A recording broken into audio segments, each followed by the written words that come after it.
किसान की सूझबूझ। एक गांव में काफी दिनों से बहुत बारिश हो रही थी। उस गांव में रहने वाला हरिया इस बात से बहुत परेशान था। उसे इस बात का डर था कि अगर ऐसे ही बारिश होती रही तो उसकी छत से पानी टपकना शुरू हो जाएगा।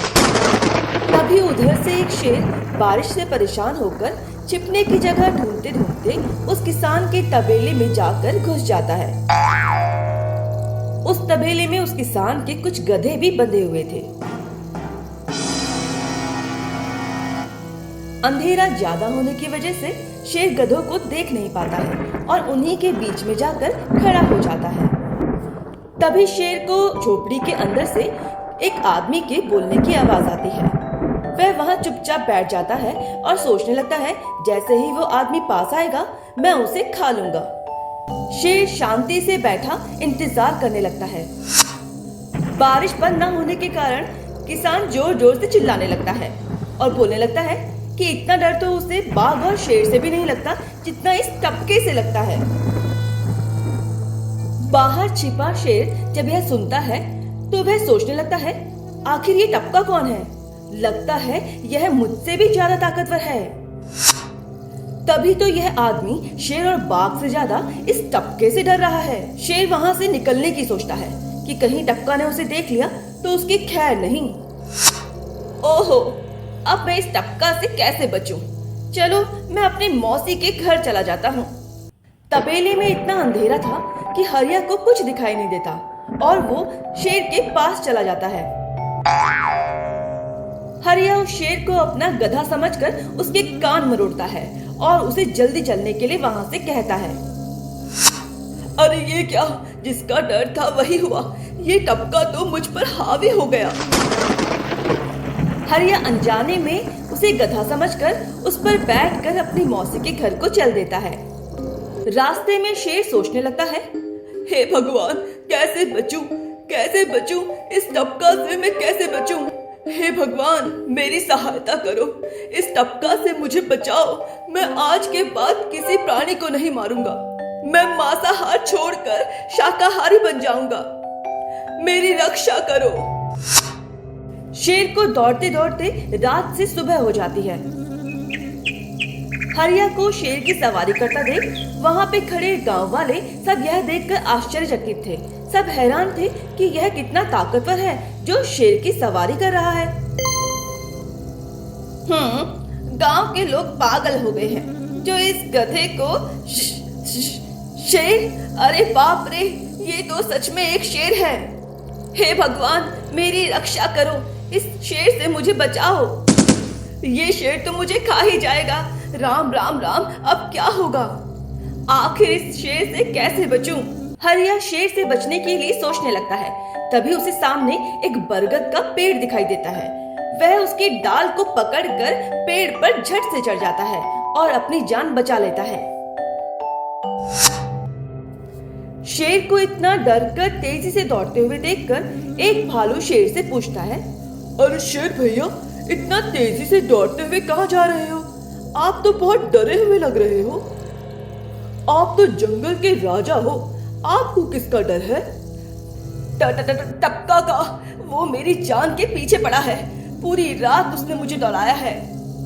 अरे शेर भैया, मुझे ये बताओ, आखिर वो टपका है कहाँ? अरे भालू भैया, वो टपका मेरी पीठ से उतरकर उस बरगद के पेड़ पर जाकर चढ़ गया है। भगवान की दया से ही मैं आज बचा हूँ। भालू शेर को उसे उस टपके के पास ले जाने के लिए कहता है। शेर भालू को वहां पर ले जाने के लिए मना कर देता है। वह उससे कहता है, अरे नहीं नहीं भाई, बड़ी मुश्किल से तो मेरी जान बची है। मैं दोबारा मुसीबत में नहीं पड़ना चाहता। तुम्हें जाना है तो तुम जाओ। इस पर भालू शेर से कहता है, ठीक है शेर भाई, तुम यहीं रुको, मैं वहां देख कर आता हूँ आखिर ये टपका है कौन। जाओ जाओ बच्चों, जब वो टपका तुम्हारे ऊपर हावी होगा तो पता चलेगा। भालू बरगद के पेड़ के पास आकर टपके को ढूंढने लगता है। अरे कहाँ है ये टपका जिसने राजा जी की हवा टाइट कर दी? हरिया भालू को देखकर बहुत डर जाता है।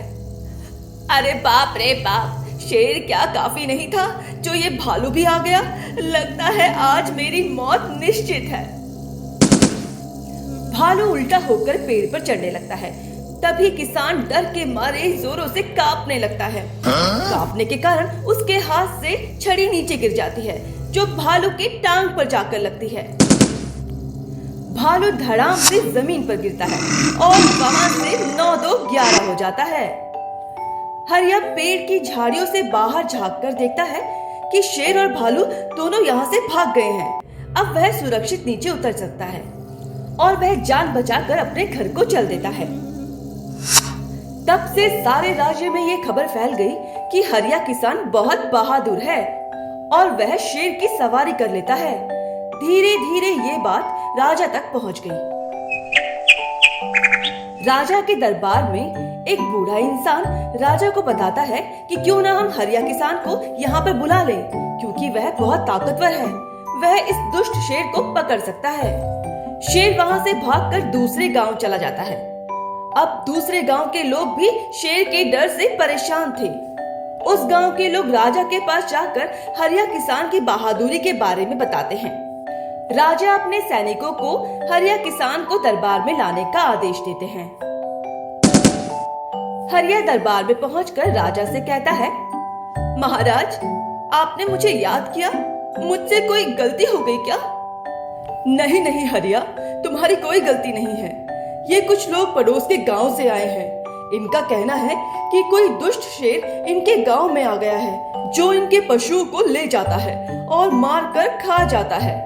हमने तुम्हारी बहादुरी के बहुत से किस्से सुने हैं। तुम बहुत बहादुर हो, इसलिए मैं उस शेर को पकड़ने की जिम्मेदारी तुम्हें सौंपता हूँ। यह सुन हरिया किसान मन ही मन सोचने लगता है, अरे बाप रे बाप, उस बार तो मैं शेर के हाथों बच गया था, लेकिन इस बार तो नहीं बच पाऊंगा। हरिया सोचता है कि अगर वो महाराज को अपनी सच्चाई बता देगा तो महाराज उसे फांसी की सजा दे देंगे। अरे हरिया, तुम मन ही मन क्या बड़बड़ा रहे हो? कुछ नहीं महाराज, कुछ नहीं। मैं सोच रहा था शेर को कैसे पकड़ूं। ये लो हरिया, कुछ सोने के सिक्के रख लो, ये तुम्हारे काम आएंगे। पूरे रास्ते हरिया यही सोचता रहा कि आखिर किस तरह से उस शेर को पकड़ा जाए। महाराज ने तो मुझे दुविधा में डाल दिया है। क्या करूं, क्या करूं? हाँ, ऐसा ही करता हूँ। फिर हरिया बाजार जाकर एक रस्सी, जाल और एक बकरी को खरीद कर लाता है। हरिया जंगल में जाकर एक पेड़ के नीचे बड़ा सा गड्ढा खोदने लगता है। काफी देर मेहनत करने के बाद हरिया गड्ढे को खोद लेता है। अब वह बकरी को रस्सी से बांधकर गड्ढे के बीचों बीच पेड़ से लटका देता है और उस जाल को लेकर पेड़ की डाल पर बैठ गया। कुछ देर बाद जब बकरी को भूख लगती है तो वह चिल्लाने लगती है, मैं, मैं, मैं, मैं। अरे, ये तो बकरी की चिल्लाने की आवाज है, लेकिन ये आवाज आ कहां से रही है? आसपास तो कोई दिखाई नहीं दे रहा है। मुझे लगता है यह आवाज उस पेड़ के पास से आ रही है। चलो चलकर देखता हूँ। शेर बकरी की आवाज का पीछा करते करते उस पेड़ के पास पहुंच जाता है। अरे वाह, आज तो शिकार खुद चलकर मेरे पास आ गया। शेर तुरंत ही बिना देरी किए उस गड्ढे में छलांग लगा देता है। तभी किसान बकरी को रस्सी से ऊपर की ओर खींच लेता है और जाल को गड्ढे के ऊपर गिरा देता है। शेर गड्ढे में ही फंस जाता है। यह देख गांव के सभी लोग बहुत खुश हो जाते हैं और हरिया की बहादुरी की खूब तारीफें करते हैं। इस तरह हरिया ने अपनी सूझबूझ से सभी गांव वालों को उस शेर से बचा लिया। इसीलिए कहते हैं कि हमें मुसीबत में भी समझदारी से काम लेना चाहिए। तो दोस्तों, अगर आपको ये कहानी पसंद आई हो तो इस कहानी को लाइक कीजिए, शेयर कीजिए and don't forget to subscribe my channel. Thank you for watching.